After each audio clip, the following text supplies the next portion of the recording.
I love it. Okay. And hello, today we are on an Inside Job. This is a series of little interviews that I've been doing with phenomenal women who guided me, women who I follow, who have so much to share. And especially now that we're all working from inside, we are doing an inside job inside our homes. And some of us already work inside our homes, but that clearly changes when all the kids are home and the partners are home and all sorts of things are happening. So I wanted to speak to Lara today, Lara Waldman, the abundance activator. She's all about the energy of abundance, which I absolutely love. So welcome, Lara. Thank you for joining me today. It's such a pleasure to connect with you. It's my favorite subjects that we're going to talk about. Yeah, I know. We just had a quick chat before we came on. I was like, oh my God, we're both so high. And Lara, just share the story that you were just telling a minute ago about that. Yeah, well, I was saying that it just feels like right now everything is amplified, really amplified. So including, I've been through deep, dark emotions, deep into the shadow aspects of myself, but also the amplification of what's available to us, a new level of our purpose, a new level of us stepping into our power and what's available. And those moments when I really have been feeling very high and very expansive and kind of alive and awake and aligned and activated like never before. Yeah. So I've been really marveling at just the intensity of what we're all going through, and how extraordinary it is, especially when we can stay on those tracks of possibility at this time. Yeah, you were sharing with me that your daughter said to you, "Are you on drugs, Mum?" Because my boys say to them, "My God, you're just real weird, Mum." And I'm just like, I can't help it. I'm just dancing around the kitchen, I'm skipping, I'm singing, and they're like, "My God, what's going on?" But they know me now, and that's just the freaky woman that I am, because I get really high on life, and sometimes you just have this flood of energy coming in because you've cleared something out normally, or you've just got, oh, I get it, that's awesome. And if you're getting signs from your inner self or from the universe or the cosmos or whatever you call it, those multidimensional beings which I talk to, you cannot help but just feel absolutely high, and you've got to have some sort of way of expressing it. One of my values is I love to ride. I'm not a great rider, but if I do ride, I want to ride really, really fast. I'm a little bit gung-ho, and probably people would say I'm dangerous, but that living on the edge is necessary for me. It's a value of mine, adventure, living on the edge, going and doing something new. So I'm also seeing from past relationships or past parts of this life, I could just see why that relationship wasn't working for me at all, because I was just a bit dead inside. So once you know what really gets you going, what your purpose is, to live in full vibrancy and full colour, you are becoming alive. Wouldn't you agree, Lara? 100%, yes. And for me, I like that natural high as well, and I'm always looking to ultimately feel good and feeling expansive and feel really on purpose, because it feels good. But also I know that it's not always like that, right? For me, it's really important to also acknowledge when we go down into the deep dark depths of the shadow, and I've also been going deep into that as well. And I always do, but I don't always talk about it. So I kind of want to acknowledge that too. Like, it's okay if there are fears and there's anger and there's sadness and there's grief. But what I do is I use my emotions, and I use the moments where I feel triggered or challenged to activate me into the next level of my purpose. So I know when I'm deep in the dungeon of the darkness that there's an opportunity for a whole new level. It's like an evolution of my purpose. So I dive in, go deep into the pain, deep into the crap, go right into it, discover what that is. And then I have a whole new level of aliveness, of feeling more alive, more aligned, because we've shedding the old kind of stuck heaviness of the past, of that old, I kind of see it as old programming, old wounding, old trauma that's not even ours anyways. It's something we kind of carry. So for me, it's like kind of liberating myself like the great big Hulk. And then coming back into, yes, here I am. This is me, the part that's like, alive, and she's quite wild, and she's quite rebellious, and doesn't do things as she's told, and getting back into that part of myself, which is what that kind of sense coming home. Wouldn't you say that is interesting in the times that we're in right now, when you have that rebellious nature, and I think so many women do, but we push it down for a long time, wanting to be good mothers, good partners, good business women, whatever. I was like, oh, what the hell?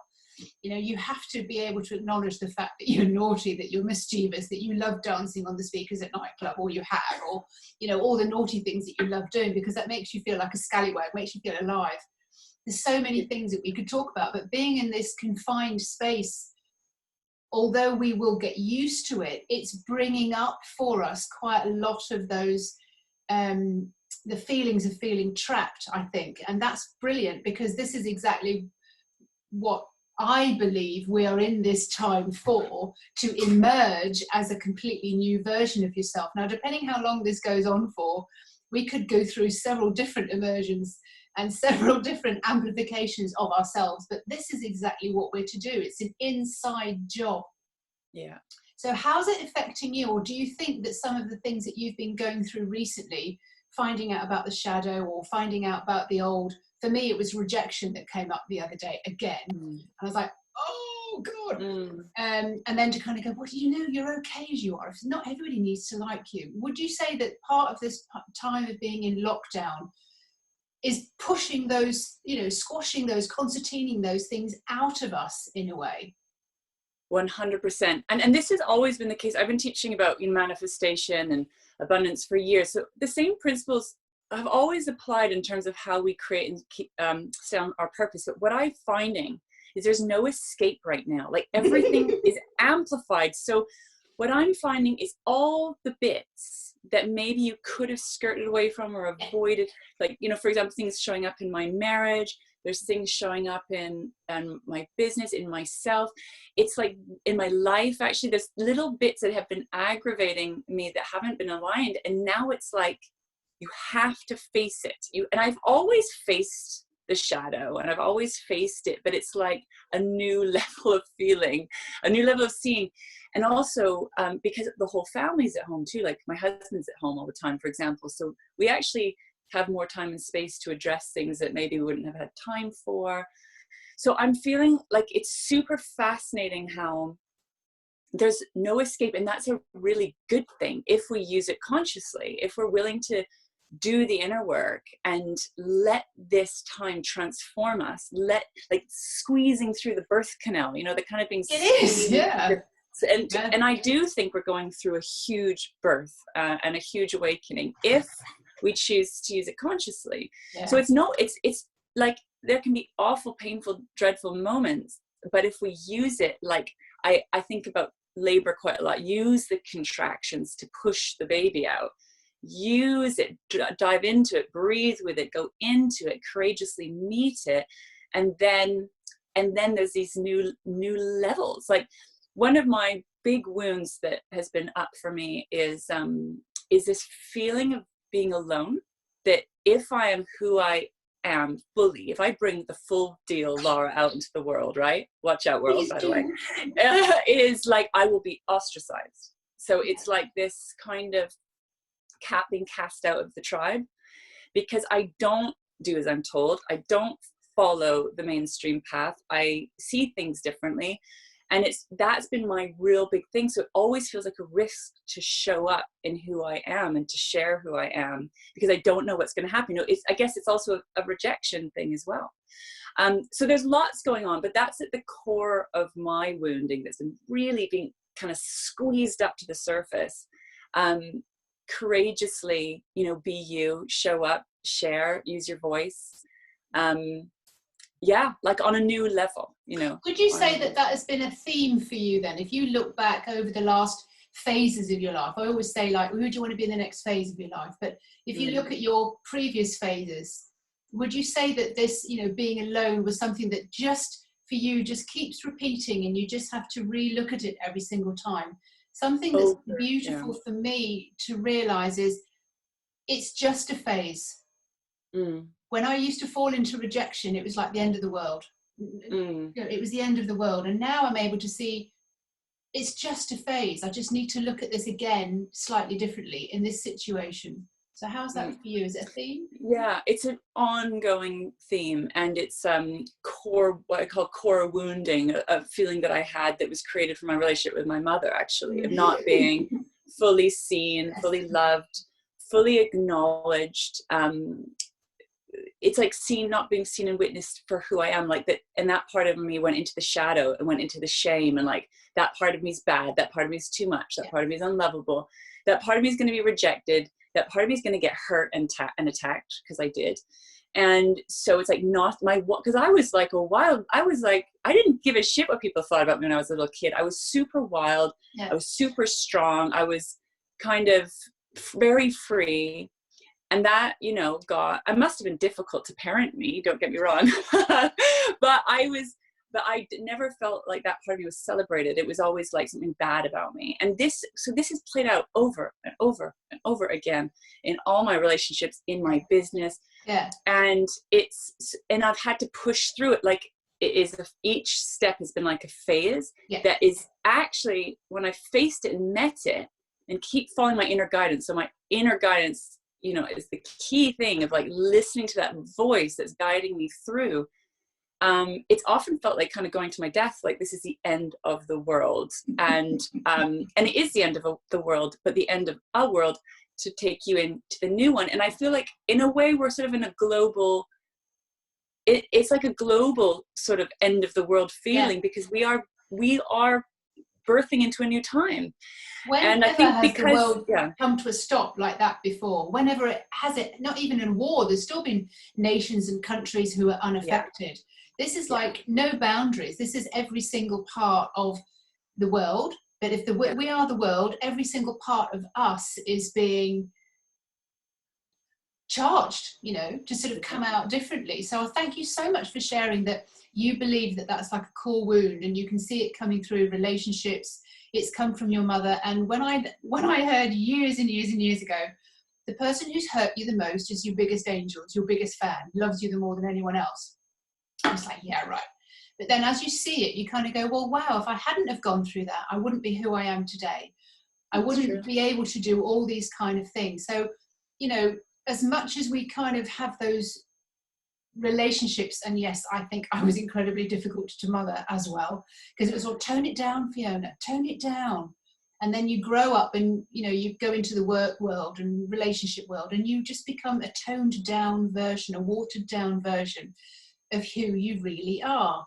Lara, I'm being asked to ask you, who are you? Oh, that is a powerful question. Do I dare tell everyone? Do I dare? I got goosebumps when you asked me that question. So, so on the level that I want to answer that question is, my energy exposes truth. So I'm like the revealer of shadow, of the deepest, darkest shadow, and also a revealer of the greatest, brightest light. And I'm here to help bridge those worlds, bringing light to the shadow and shadow up into the light. And so it's kind of like I'm a whistleblower in a sense. And what's so funny about my gift is it's also been my greatest pain point, because my energy, when I can feel it, I trigger people. And either I trigger people in a good way or I trigger people in a bad way. So it's like, if people are going to be around me, they're going to need to feel themselves and meet themselves and face themselves. And if they don't, there'll be this sense of like, where can I run?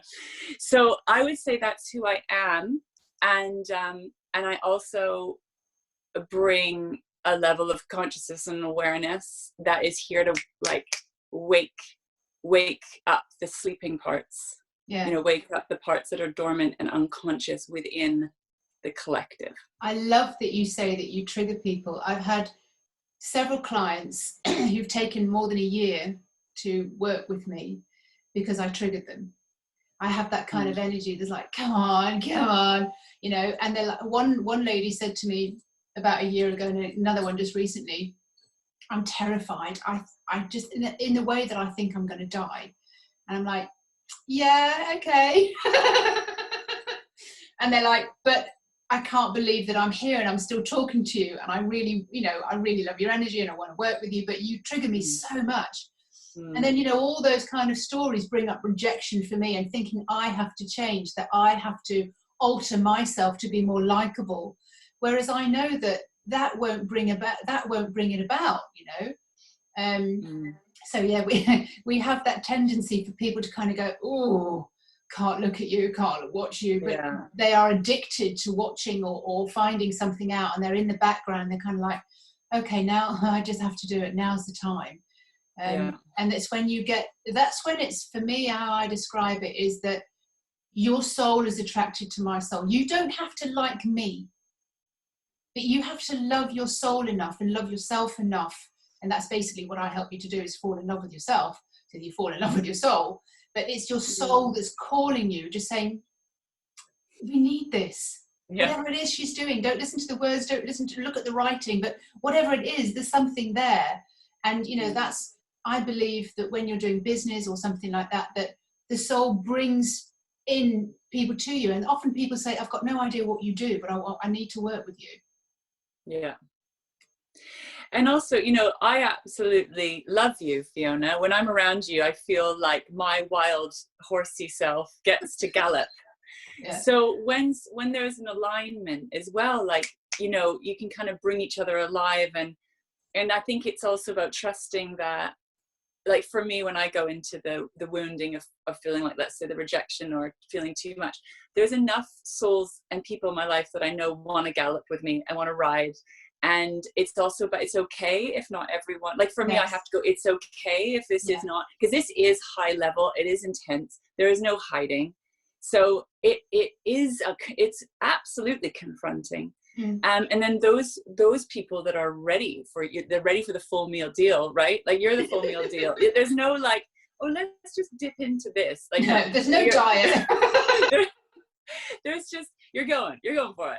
And so those people who are attracted to your work or attracted to my work, they're going to be, at least their soul, their higher self is going to be like, we're going all the way now. This is what's in I alignment. used to describe it as, when I used to do certain things, God, it feels like jumping without a safety net. I've got no idea. But, the more times you do it, the more times you realize you will be caught, and it's your soul. Yeah. Your soul is intervening in every single thing in your life to make that happen. I talk very much about, physical symptoms that happen. I'm writing a book at the moment to do with soul intervention and how I've then created and changed things, and as into, meeting people or selling houses, or why separation was, necessary for me, to being a single mother was necessary for me. And I've had this hip ache for the last probably about 5-6 months now. And last Tuesday, 80% of it disappeared. I went, okay, clearly I was supposed to just sit down and write my book. And my whole soul went, oh God, yes. Yes. I actually listened last Tuesday and I went, you know what? I'm just going to retreat today. I'm just going to not do anything. What do we want to do today? And my soul is called Rome, right? I gave her a name. Like all the clients I work with, they give themselves soul a name. Like, what do you want to do today? No, just sit down and write those next 2 chapters of your book and write the exercises out. Well, that's easy. That means I don't have to interfere with anyone else in the house. Good, I'll retreat into my office. So I did that. And although I was sitting still a lot of the day and kind of up in the stratosphere, when I came out, I went for a walk and I was like, oh, amazing. Wow. I've obviously done the right thing. And the same things happened with sciatica. The same things happened with ovarian cysts. The same things happen with weight or whatever else. This is how the universe, your soul, the energy, life force energy flows through you and shows you it's time. It's time to do something and just fly, for, however you're going to do it. Amazing. I love, this is such a perfect example, because that's how I roll too. It's like using the pain points, using whether it's physical, emotional, mental, or challenges that show up, that we think we don't want or aren't nice, like, you know, what we're going through now. But if we listen, it's here to birth us, to wake us up, to take us into a new level. And I love that. And your soul's like, I'm going to give you a hip ache so you sit down and write your book. I know. You know, and it's so painful that you get like, I feel like I'm 100 years old. And in the back of my mind, I know it's just something either that I'm not doing, I haven't looked at it in a different way. I ripped my calf muscle the same last year, and my partner saying, you need to go to the you need to go to hospital and get that sorted. I'm like, no. In a week, I'd worked out more or less what it was. I was still leaning too much on my logical, my practical side, and not listening to sort of, you know, the creative side. When I decided to do that, I got it. The next day, it was gone. My partner's like, what the hell? You know, you couldn't walk yesterday. That is the magic, what I like to call magical manifestation, but it's very conscious, right? It's like you've done that very consciously, and then look, it's like, it looks like magic, but it's actually like deep listening. And it is magic, you know. We've all been witches in previous lives and things like that, whatever, we goddesses, deities, paupers, whatever. We have all of that still within us, within our soul, who is housed inside our body. You know, this is just the physical manifestation for this lifetime, as earth school, as I call it. But I love the fact that we're talking about it's an inside job, and the fact that being inside, having, you know, only allowed to go out for 1 hour, or only allowed to go out for a kilometre, or only allowed to go out for, you know, shopping and those kind of things. You know, we can have all the controversial chat in the back of our head. Does it really exist? You know, more people die from car accidents than are dying from coronavirus. So why are we on lockdown? But it's enabling us to squeeze out, or to look at ourselves, to dive in and really understand what we value the most. Who do we want to be when we emerge? We don't want to come out of this, you know, the same as we went in, living a mediocre life, only living for work, when we could be just living for so much more. Oh my gosh, amen. And yeah, I in my kind of inner rebel just wants to say that, like, even though there's been external constrictions, and we could have lots of conversations about what's going on, but what my guidance always is coming back to for myself and everyone I talk to is about empowerment. This is our time to empower ourselves and remember just how powerful we are, and really activate our inner healer, activate our inner, like, creator. And this is what is my kind of soul is just like, this is the message. So what you're saying is just, you know, 100% what I'm getting. And we need to remember just how powerful we are. And we've been really programmed to think we're the opposite, to give our power away. And what happens when you have a population in fear? They just blindly follow. But actually, when we know how powerful we are and we trust our inner voice, then we know that we can really powerfully create on so many levels. And so that for me is like, you know, my wild child is really wanting to bring that message home. Oh, you are Italiano. Oh, totally and utterly. That this is just, you know, the time to sort of just is a pivotal point for an awful lot of people, hopefully, to get out of the negative.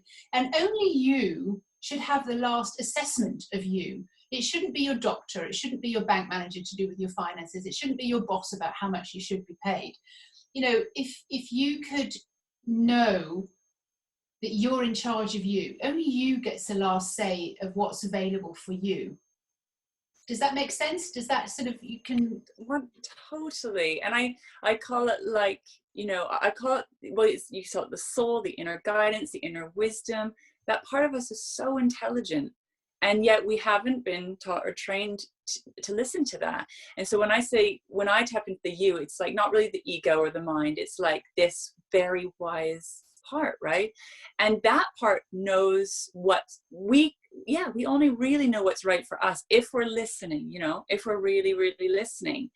And then what I see, if we're all listening, we're all in alignment, we're all kind of activated into that truth, we co-create powerfully together. You know, we're not an island. We're actually, the intelligence of our hearts and our souls knows how to do things in a way that's in greater harmony with our bodies, in greater harmony with our bank account, in greater harmony with our business, in greater harmony with this planet. And I see us all, like, as our individuals kind of connecting as this powerful network. And oh my God, we can do extraordinary things if we're tapped into our innate power to create. So I think it's essential that we listen like never before.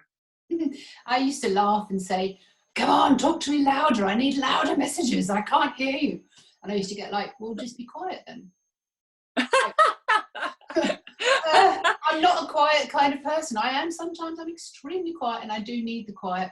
And I was laughing. I don't know whether, I mean, on my Facebook page, I was asking Roma, God, I just so miss the sea. I'd love to go and see the sea. And it's only, 15 minutes away. And then somebody ordered a home detox box. So I thought, oh, really? Oh, well, if I go there and I can sign my piece of paper, because I'm in France, we have to sign why we're out of the house, just in case you get stopped. I can say it's for work, so I can go and deliver it. So I drive up to the gates, and it's the house that I used to use for doing these big retreats. Drive up to the gates and think, well, I'll just ring the doorbell, drop it off and go. No, I have to go in the gates. So you have to get this analogy, Lara. I have to go in the gates. I'm like, God, I so don't want to have to go in. All right, okay, I'll go in. So I go in, and I stop the car, and then the guy's coming down to pick up the home detox box. So I jump out of the car, hand him over the detox box, swap over the money, have a little bit of a banter, have a little bit of a chat. He disappears. I go back to my car. It's locked, but the key's in the car. So I'm like, how's that going to work then? I cannot get into my car. And I'm like, come on, Rover, please let me into the car, visualizing getting into the car, not working. Every single door I try about 20 times. And he comes out and he goes, the guy comes out and he goes, something wrong, Fiona? And I said, can't get into my car. So he Googles and tries to look at what can be done. I'm thinking, that's not going to work. I'm going to have to fix this. And he says, we're going to have to break a window. So I ring my partner and say, like, I'm going to have to break a window. It took me a long time to break the window. In the end, I asked him to do it. I had to break a window to get into my car. Now, I talk to my car. My car is called Tara. And when I don't get the message, she sends me the message, or my house sends me the message. Your environment is an extension of you and your soul and all the rest of it.